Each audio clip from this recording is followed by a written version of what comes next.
करवीर निवासिनी आयामाबाईचा शारदीय नवरात्र पुढल्या आठवड्यात सुरू होतो आणि याच पार्श्वभूमीवर पश्चिम महाराष्ट्र देवता समितीच्या वतीनं जी आहे ती तयारी करण्यात आली सुरू केलेली आहे। आपण सध्या मंदिर परिसरात आहे। सगळी स्वच्छता मोहीम जी आहे ती आजपासून सुरू करण्यात आली आहे। मंदिराचं जे शिखरांचे रंगरंगोटी आहे ते देखील सुरू करण्यात आलेलं आहे। खरं तर करवीर निवासिनी आयामाबाईच्या शारदीय नवरात्रोत्सवाला दररोज लाखो भाविक जे आहेत ते हजेरी लावत असतात। मोठ्या प्रमाणात हा उत्सव सुरू होतो आणि याची तयारी जी आहे त्या जोरदार असलेली आपल्याला पाहायला मिळते। या संदर्भात बोलण्यासाठी आपल्याबरोबर सचिव शिवराज नायकोडे, काय सांगा साहेब, पुढल्या आठवड्यात उत्सव येत आहे, कशा प्रकारे तयारी आहे? सालाबाद प्रमाणे शारदीय नवरात्रोत्सव 2025 ची तयारी आपली सुरू आहे। स्वच्छता आणि रंगरंगोटीच्या कामापासून ही सुरुवात होते। आपल्या कर्मचाऱ्यांमार्फत स्वच्छता सुरू होती। आजपासून संजय मेंटेनन्स एक मुंबईवरून कर्मचारी येऊन सेवा देण्यासाठी स्वच्छतेसाठी आलेले आहेत। पाऊस थांबलेला असल्यामुळे आपण त्याचा लाभ घेऊन शिखराच्या रंगरंगोटीचं काम हाती घेतलेलं आहे। ते 2 दिवसात पूर्ण होण्याचे मार्गावर आहे।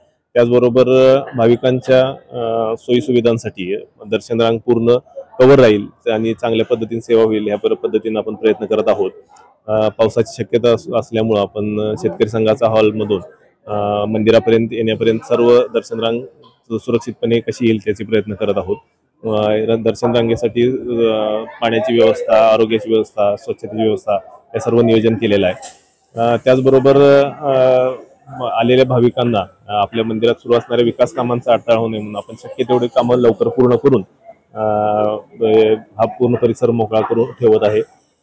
गरुड मंडपामध्ये ज्या ठिकाणी देवीची सदरेवर पालखी बसते ती सदर ह्या वर्षी सुद्धा आपल्याला त्याच पारंपरिक पद्धतीने वापरता यावी यासाठी आपण नियोजन करून त्या पद्धतीने तिथं कामकाज करत आहोत।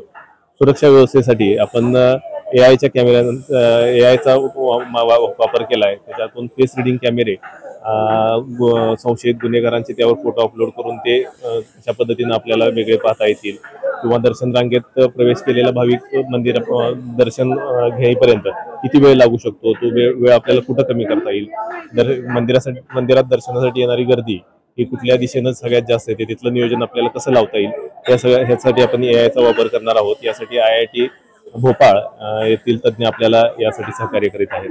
अशा पद्धतीने सर्व प्रकारच्या तयारीनं आपण आता येणाऱ्या 22 तारखेच्या नवरात्रीची तयारी करत आहोत।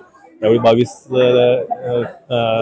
सप्टेंबर ते 2 ऑक्टोबर असा 11 दिवसाचा कालावधी आपल्याला मिळाला असल्यामुळे आपल्याला ही तयारी त्या पद्धतीने करण्याचं नियोजन सुरू आहे। मंदिराच्या गरुड काम वेगाने सुरू आहे, कशा प्रकारे काम कसं चालू आहे आणि कधीपर्यंत पूर्ण होईल?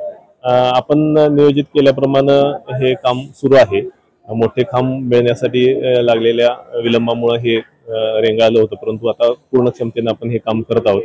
येत्या 2-3 महिन्यात ते काम पूर्णत्वास येईल, परंतु नवरात्रीपूर्वी जे पूजेसाठी आपल्याला जागा आवश्यक आहे त्या ठिकाणचं काम आपण पूर्ण करून देवीची पालखी सदरेवर बसेल या पद्धतीने नियोजन केलेलं आहे। मंदिरातल्या गाभाऱ्याची स्वच्छता आणि दागिने स्वच्छता याचं काही नाही? पारंपरिक पद्धतीने एकादशी दिवशी गाभाऱ्याची स्वच्छता केली जाते आणि त्याच्यानंतर आपण दागिन्यांची स्वच्छता करून हे नवरात्रीच्या याच्यासाठी सज्ज करून ठेवत असतो। ड्रेस कोड देखील मध्ये मुद्दा समोर आता, याचं काही नियोजन आहे?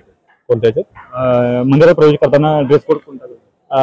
आपण आवाहन केल्याप्रमाणे श्रद्धेचा विषय असल्यामुळं इतर भाविकांच्या श्रद्धेला धक्का लागणार नाही आणि आपल्या मंदिराच्या याच्यानुसार परंपरेनुसारच पारंपरिक वेशात दर्शनासाठी यावं असं आपण यापूर्वीच आवाहन केलेलं आहे आणि त्या पद्धतीनं भाविकांनी येताना त्याच पद्धतीनं पारंपरिक पोशाख वापरावा आणि प्लॅस्टिकचा वापर कमीत कमी करावा, मंदिरात प्लॅस्टिक आणू नये यासाठी आपण आवाहन करत आहे। तर यावेळी किती भाविक हजेरी लावतील याचा तुमचा अंदाज आहे आणि कशा प्रकारे आव्हान आहे? सरासरी 25 ते 30 लाख ही भाविकांची संख्या असते। यावेळी 9 दिवसाच्या ऐवजी 11 दिवसाचं आपल्याला तयारी करायची आहे, त्यामुळं त्याप्रमाणे जास्त भाविक येतील या पद्धतीने आपण तयारी करत आहोत।